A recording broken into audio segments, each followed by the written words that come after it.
કી આજે સમયમાં આપણે સમયસર કામને ચાલુ કરવું પડશે.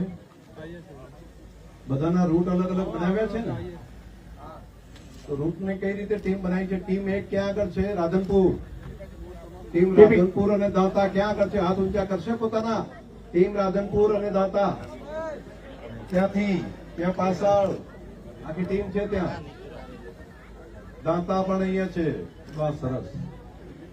ત્યાં પણ હોય તો જરા હાથ ઊંચો કરજો. દાંતા અને રાધનપુર ત્યાં થઈને બરાબર છે. ટીમ 2 માં અમીરગઢ અને વાવ. અમીરગઢ અને વાવ કટેવો મારે ખમણ ઠા પડે ને બધે બરાબર છે.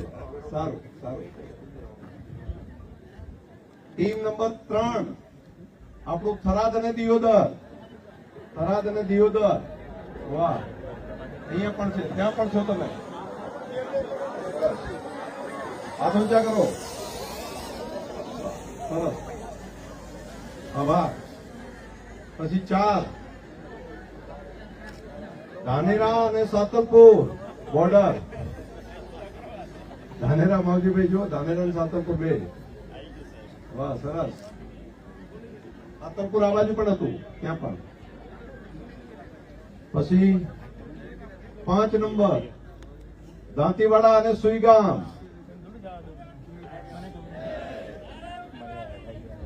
વાહ બરાબર છે. હા, મોટી બીજે બી બોલ્યા મોટી સંખ્યા છે. પછી 6 નંબરમાં કયો આવશે ટીમ? પાલનપુર અને બાબર. વાહ, ત્યાં આગળ છે બધા. હા, ભરતભાઈ છે, મેં જોયું. સૌથી મોટી ટીમ છે તમારી. ચલો સરસ. પછી 7 નંબર કાંકરેજ અને ડીસા. વાહ, આ એ જુઓ, તમે જુઓ ભરતભાઈ, આ કઈ ઓછા નથી થયું. વાહ, આભાર. અહીંયા પણ છે, જુઓ. બધાને કદાચ આ હશે. એક એક ત્યાં પણ ઉભા છે. ત્યાં પણ છે બધા. અહીંયા પણ છે, હજુ અહીં પણ છે. વીરમભાઈ આવી જાઓ. આવી ગયા બધા. પછી 9 નંબર મેડિકલ કોલેજમાં કોણ કોણ છે? મેડિકલ કોલેજમાંથી બધી અલગ અલગ સંસ્થાઓ, તો ઘણી બધી સ્કૂલમાંથી અને કોલેજોમાંથી આવેલા હોય સ્ટુડન્ટ. અલગ અલગ સ્કૂલ અને કોલેજોના જે સ્ટુડન્ટ છે, જરા હાથ ઊંચા કરો ને. સ્કૂલ અને કોલેજ. યસ, વાહ સરસ, અભિનંદન. આ સ્ટુડન્ટ તમારા ભવિષ્ય માટેનું આ કામ છે. તમે લાંબા સમય સુધી સારો ઓક્સિજન લઈ શકો. આભાર, ધન્યવાદ. સાહેબ, સંસ્કૃત શાળાના ઋષિકુમારો પણ. હા, ઋષિકુમારો પણ છે ને, મેં જોયા ને. એ બધા શ્લોક ગાતા હતા. બધા ખેડૂતો આવ્યા છે, દરેકે દરેક બધા જોડાયા છે. સિવાય શહેરોમાંથી પણ આવેલા લોકો છે. આપણે બધા 3 કલાક જેટલો સમય પર્વતો ઉપર જશું. અહીંયા તૈયાર કરેલા, આપણી બહેનોએ તૈયાર કરેલા સીડ બોલ છે. છાણ એટલે ગોબર અને માટીમાંથી ગોળા બનાવ્યા છે, સીડ બોલ. અને આ સીડ બોલ બનાવીને એની અંદર બીજ નાખ્યા છે.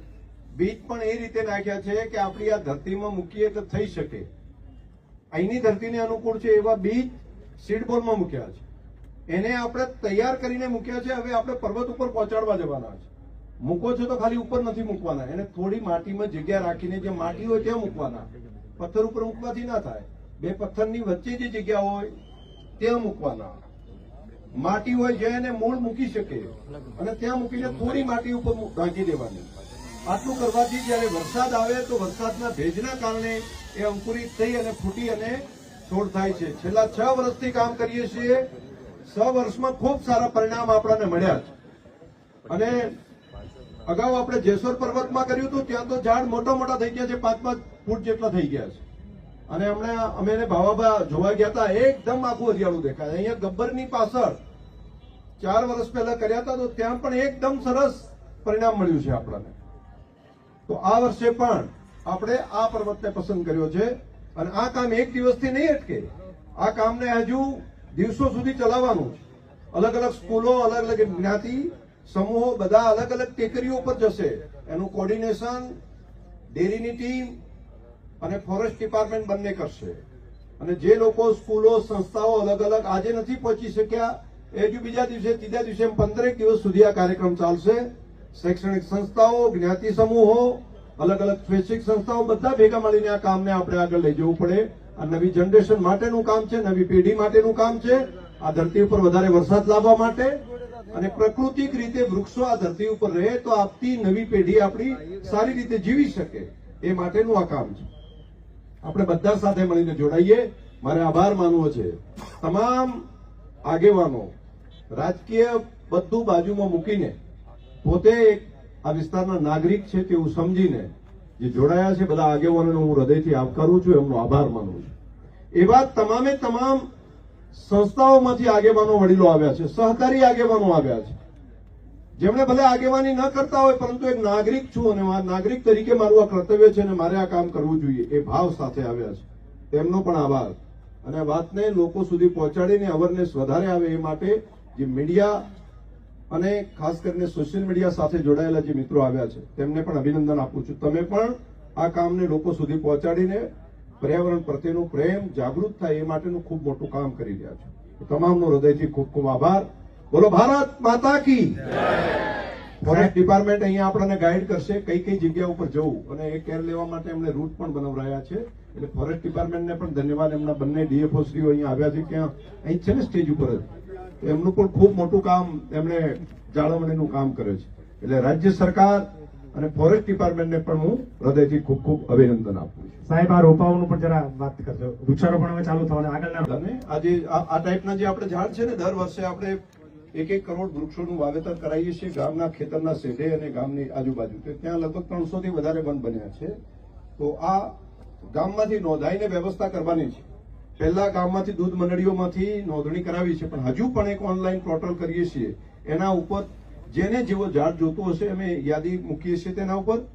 તો આવડો મોટો એક છોડ એક દરેકને ઘર સુધી પહોંચી જાય એ માટેની વ્યવસ્થા પણ આપણે કરી છે. તો એ આ અભિયાન પૂરું થાય એટલે આ કામ ચાલુ થશે વરસાદની સાથે સાથે. ધન્યવાદ સાહેબ.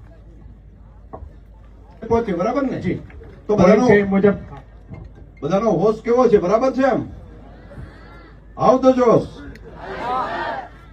વાહ, બધાને બરાબર છે ઉત્સાહ. થાકેલા હોય તો થોડા નીચે રહેજો, જમનિયા હોય તે ઉપર પહોંચે.